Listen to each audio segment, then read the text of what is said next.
السلام عليكم ورحمة الله وبركاته.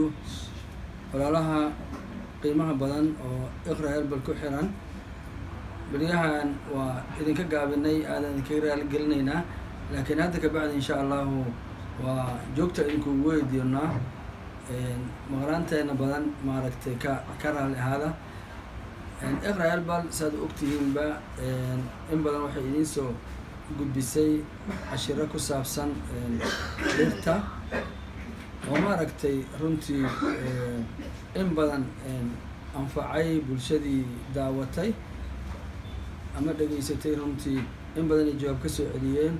allah barakeeyo. mar walba waa idinkaga baahannahay waxaa idiin soo gudbino inaad maaragtay sii sheergaraysaan oo macaamiishiina aad maaragtay u gudbisaan saa idinka uga faa'iidaysteen ayaguna inay uga faa'iidaystaan.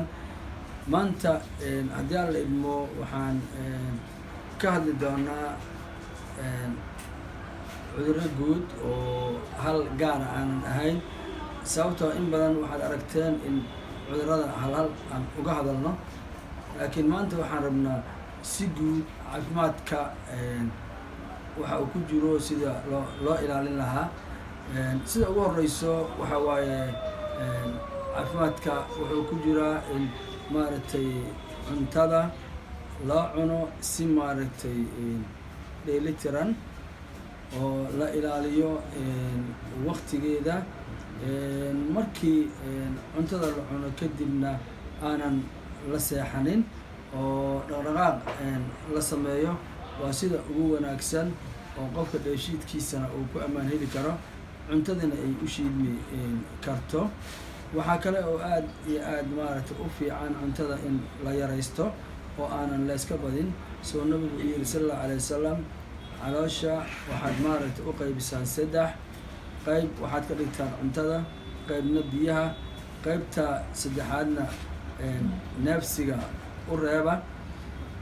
hadda dardaarankaas waa dardaar nabi maxamed uuna siiyey 1400 sano ka hor oo nagula dardaarmay inaan maaragtay cuntada sidaan maaragtay u isticmaali lahayn ama ay sida loo cuno la rabo oo noo tilmaamayay. waxaa kale oo aad iyo aad maaragtay muhiim uga ah caafimaadka in biyo badan la cabo. biyaha waa nolosha noolaha, haddii biyo aan la cabin noloshu way adkaanaysaa. marka biyo cabitaanka waa inaad badisaan, gaar ahaan dadka soomaalida ah oo luqadooda aan kula hadlayo biyo cabitaankooda aad iyo aad ayuu u yaryahay. marka waa in maaragtay aad iyo aad loogu dadaalo in biyaha cabitaankooda aad iyo aad loo badiyo oo aanan maaragtay la yaraysanin. waxaa kale oo caafimaadka aad iyo aad ugu fiican oo loo baahan yahay in maaragtay ay ku dadaalaan socodka ama jimicsiga. si guud jirka aad ayuu maaragtay u koriyaa oona maaragtay uga ilaaliyaa dhibaatooyinka. intaas haddii lagu dadaalo qofka in badan ayaa caafimaadkiisa wax iska bedelaya. muddada aan shaqayhaynay oo